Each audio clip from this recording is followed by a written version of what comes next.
Liga de Campeones, l'El Derbito, Real Madrid, Atlético Madrid, analyse de ces deux équipes, analyse de qui a des chances de gagner, pas de chances de gagner, analyse les clés du match, les 11, les trucs, les statistiques, tout, c'est ici, c'est maintenant, c'est là.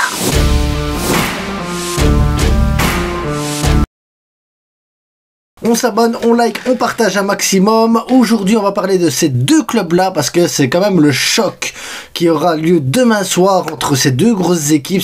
Et voilà, ces deux grosses équipes, les gars.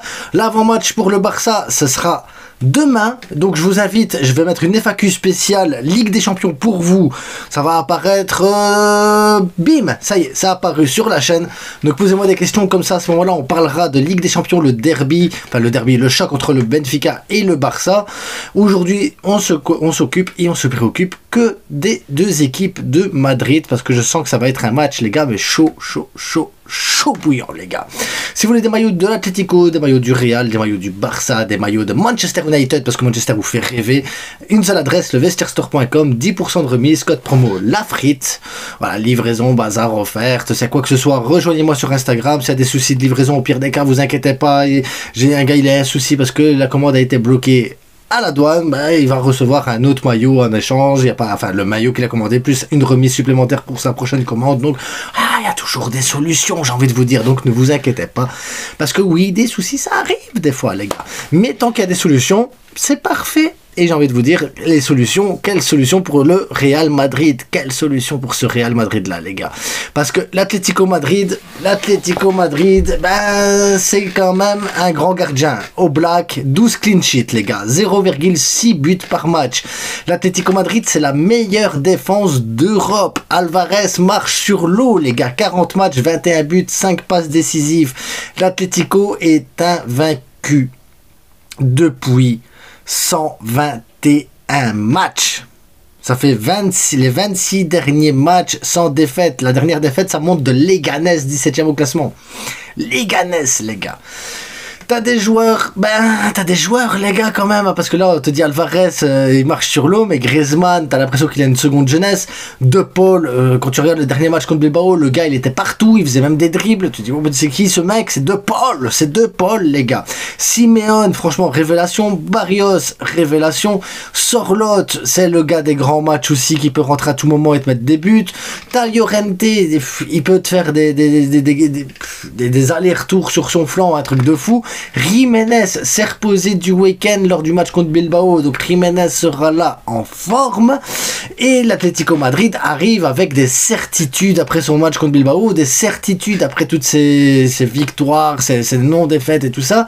L'Atlético Madrid est à 1 point d'être premier de Liga aussi. L'Atlético Madrid, les gars, c'est pas la même équipe que les autres années. L'Atlético Madrid, c'est une équipe qui a fait un mercato intelligent.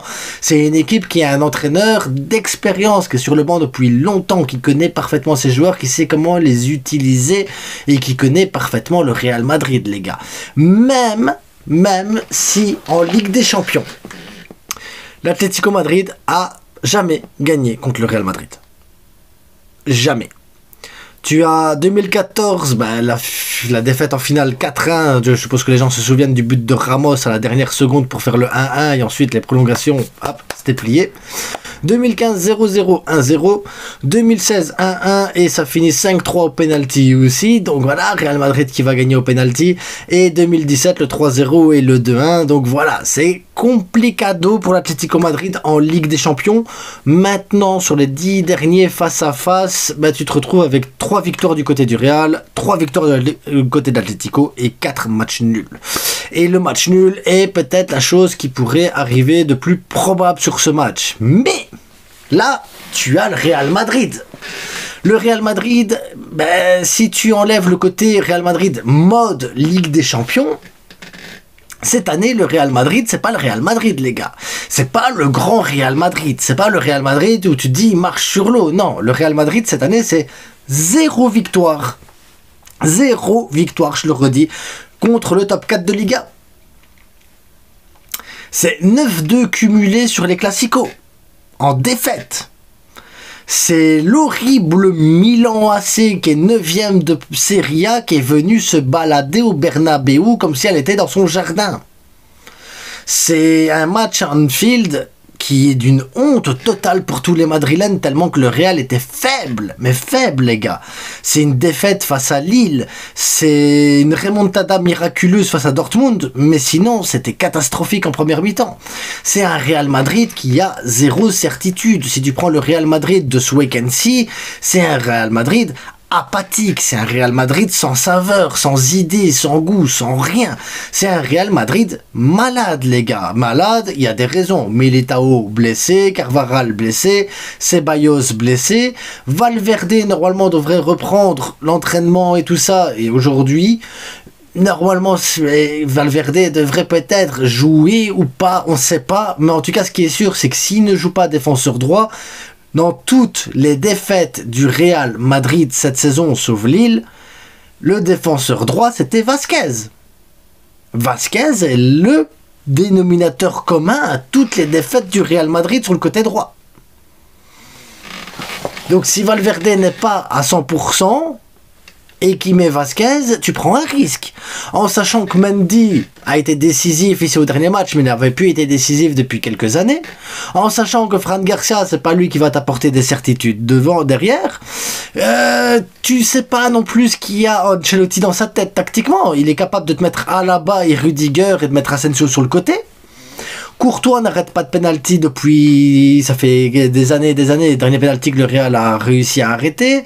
Tu sais que ça veut dire que c'est un penalty, ça peut être dangereux. Et d'un autre côté, tu vas me dire, ouais, mais il y a Vinicius devant, tout va bien. Vinicius, c'est un but en 112 jours.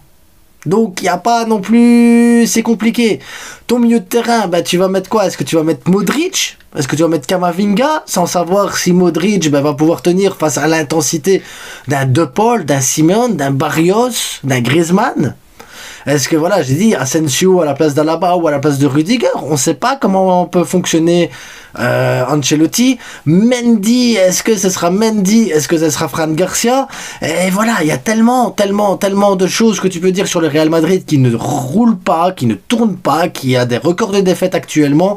Un Real Madrid totalement déséquilibré, il en manque d'idées, il en manque de créativité. Ce Real Madrid-là est prenable, les gars. Ce Real Madrid-là, c'est le Real Madrid idéal à affronter. L'Atlético Madrid a plus d'armes, plus d'arguments, plus de poids à mettre en place et devrait gagner ce match. Normalement, franchement, si tu dois mettre une pièce, bah, tu mets une pièce sur l'Atlético Madrid, ils peuvent créer la surprise. Parce que ce Real Madrid-là ne se gère pas. Ce Real Madrid-là n'est pas au niveau, mais n'est pas du tout au niveau. Et pourtant, ce Real Madrid-là, quand il se met en mode Ligue des Champions, peut réussir à battre n'importe quelle équipe, sauf le Barça.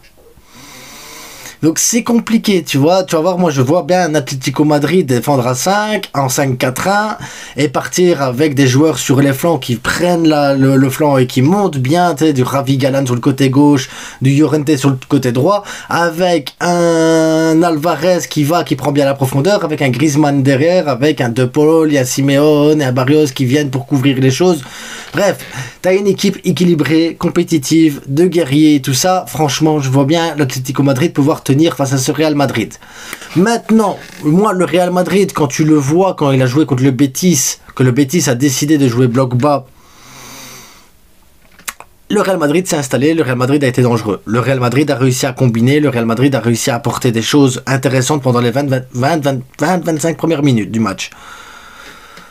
C'est quand le Betis Séville a décidé de sortir et faire le pressing haut que ça a été compliqué pour le Real Madrid. Très compliqué pour le Real Madrid au point qu'ils ont perdu ce match. Maintenant, est-ce que Simeone va avoir peur, va jouer bloc bas et essayer de partir sur des contres, ou est-ce que Simeone va faire, moi je m'en fous, je tente ma chance comme j'ai fait contre le Barça, on va faire 10 minutes à 200% offensive, bloquer le pressing, le truc et tout ça, et essayer de mettre le but le plus vite possible. Parce que c'est possible aussi, c'est possible aussi.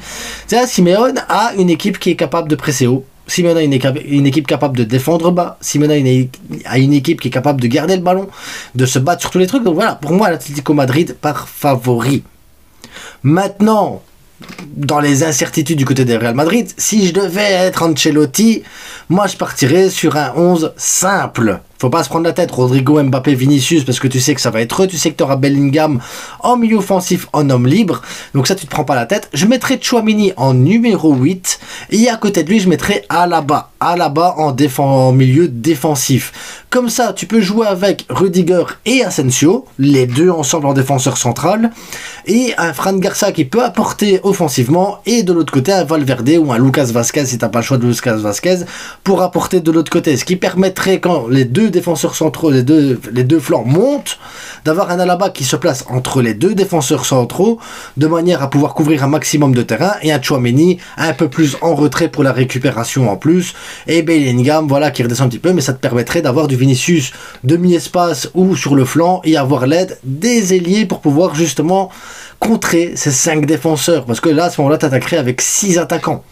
Oui, Vasquez à droite, Fran Garcia à gauche, et à ce moment-là, ben, ça te fait Bellingham beaucoup plus haut, en faux numéro 9 presque, Mbappé, Vinicius, Rodrigo, ça veut dire que tu as 6 offensifs contre 5 défenseurs centraux, enfin contre 5 défenseurs, et ça permettra à l'Atlético Madrid d'avoir du mal à ressortir.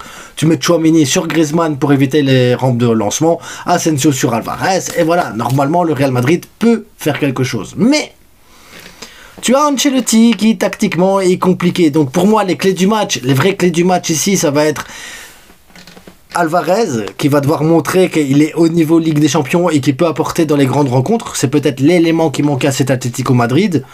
D'un autre côté, la clé du match pour moi c'est Ancelotti et Simeone d'un côté aussi, parce que ben, quel choix tactique et technique va choisir Simeone. Pareil pour Ancelotti. Comment ils vont aborder ce match, comment ils vont voir ce match, les états de forme physique, mental des joueurs. Je pense que sur ce point de vue mental, ben, pour moi l'Atlético Madrid est devant, tactique, Simeone est devant aussi, mais après voilà, c'est compliqué, tu joues au Bernabéu, un Bernabéu qui va sûrement être en feu, un Bernabéu qui va vouloir mettre le truc, mais t'es habitué à ce genre de rencontre, que ce soit d'un côté ou de l'autre, donc la vraie clé du match, ça va être le match retour au Metropolitano les gars, et je pense que c'est là que ça va se décider, et le Real Madrid de ne pas s'être qualifié directement va avoir une incidence sur le match retour, où je pense que le Metropolitano va être en feu les gars, mais en feu pour le match retour, donc j'ai hâte du match retour déjà sans avoir vu le match aller. Donc dites-moi votre prono à vous, comment vous voyez le match, comment vous le ressentez, mais pour moi je vois l'Atlético battre le Real au Bernabéu les gars. Le Real Madrid, je le rappelle, c'est 0 victoire contre le top 4 de Liga. C'est 0 grosse victoire en Ligue des Champions. C'est une honte à Anfield. C'est un Milan AC qui se balade. C'est un classico honteux pour du côté du Real Madrid. C'est une équipe décimée par les blessures, avec un entraîneur qui n'a pas encore trouvé son équilibre tactique. Un Real Madrid qui est dans le doute et qui n'a pas d'identité ou de patte réelle pour dire voilà, faire ressortir son côté Real Madrid, côté dominateur. Et d'un autre côté, tu as une équipe qui assume pleinement son ADN et qui joue de son ADN et qui sait vers quoi il va. Donc ça va être un gros match les gars, très très gros match, et très franchement j'ai hâte de le regarder et hâte de le débriefer à chaud. Donc on se retrouve déjà tantôt pour la FAQ, et on se retrouve demain pour l'avant-match du Barça, et on se retrouve demain soir également pour le débrief à chaud du Barça, et la semaine elle continue. En attendant, je vous invite à vous abonner, à liker, à partager évidemment, et à participer dans les commentaires. D'ailleurs merci à vous tous, parce que ben on a fait un superbe mois de février niveau abonnés, niveau vues et tout ça, et ça fait plaisir les gars, ça fait plaisir. Donc merci d'être au rendez-vous, d'être fidèle à la chaîne, et à bientôt.